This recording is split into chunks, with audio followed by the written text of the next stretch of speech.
भारत और चीन के बीच सीमा विवाद हर गुजरते दिन के साथ बढ़ता जा रहा है। भारत बॉर्डर पर तो चीन को सबक सिखा ही रहा है, लेकिन साथ ही व्यापारिक मोर्चे पर भी उसने चीन को धूल चटाने की पूरी तैयारी कर ली है। सरकार ने इस बात को साफ कर दिया है कि चीन के साथ व्यापारिक रिश्तों में भारत बराबरी का दर्जा चाहता है और अब भारत गैर बराबरी वाली किसी भी बात को बर्दाश्त नहीं करेगा।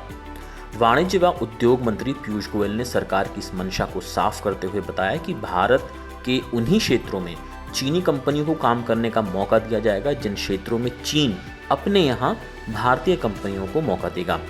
जिन क्षेत्रों में चीन अपने यहाँ भारतीय कंपनियों को मौका नहीं देगा, भारत के भी उन क्षेत्रों को चीनी कंपनियों के लिए बैन कर दिया जाएगा। विदेश व्यापार विशेषज्ञों के मुताबिक सरकार चीन पर उन सभी क्षेत्रों के दरवाजे खोलने के लिए दबाव डाल सकती है जिन क्षेत्रों में अब तक भारतीय कंपनियों को चीन कोई मौका नहीं देता है।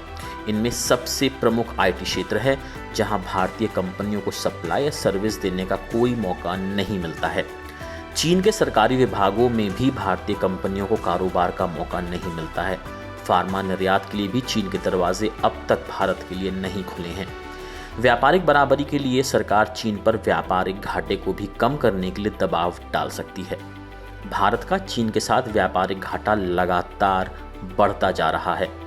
मंत्रालय के आंकड़ों के मुताबिक वर्ष 2017 में जनवरी दिसंबर के बीच चीन से भारत ने 68.1 अरब डॉलर का आयात किया, जबकि भारत ने इसी अवधि में 16.34 अरब डॉलर का निर्यात किया।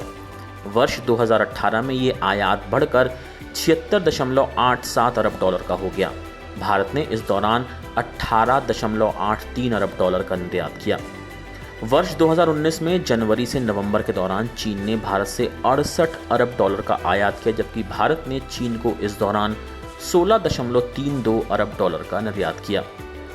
वहीं दूसरी तरफ केंद्र सरकार ने चीन में काम करने वाली 600 ऐसी कंपनियों से संपर्क साधा है जो वहां से अपना बोरिया बिस्तर समेटकर किसी दूसरे देश में निर्माण स्थल लगाने पर विचार कर रही हैं।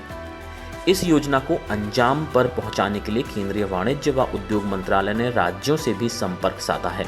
जो राज्य सबसे किफ़ायती स्तर पर व कम समय में प्लांट लगाने की सहूलियत देंगे, उनके यहाँ विदेशी कंपनियों को जाने की छूट मिलेगी। राज्यों को भी अलग से प्रोत्साहन दिया जाएगा। भारत को फिनिश्ड उत्पादों का एक विश्व स्तरीय हब बनाए जाने पर काम चल रहा है।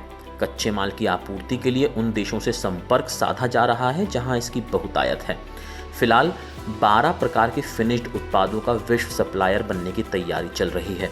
इसमें ऑटो पार्ट्स, लेदर व leather shoes, textile, food processing, electronics, aluminium, लौह इस्पात, पीपीई जैसी आवश्यक वस्तुएं और रसायन आदि शामिल हैं।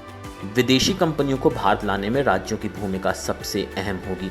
अभी विदेशी कंपनियों को यूनिट लगाने में मुख्य रूप से ज़मीन लेने व स्थानीय स्तर पर मंजूरी लेने में सबसे अधिक समस्या आती है। राज्यों को तैयार किया जा रहा है कि वे ज़मीन उपलब्ध कराने पर सबसे ज़्यादा ध्यान दें।